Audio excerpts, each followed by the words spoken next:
போல் உள்ளத்தை உழுங்கள் என்று உலக பிதா சொன்னபோது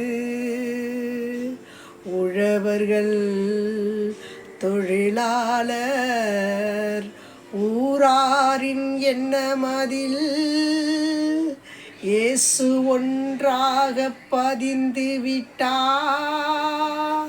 இயேசு ஒன்றாக பதிந்து விட்டார்.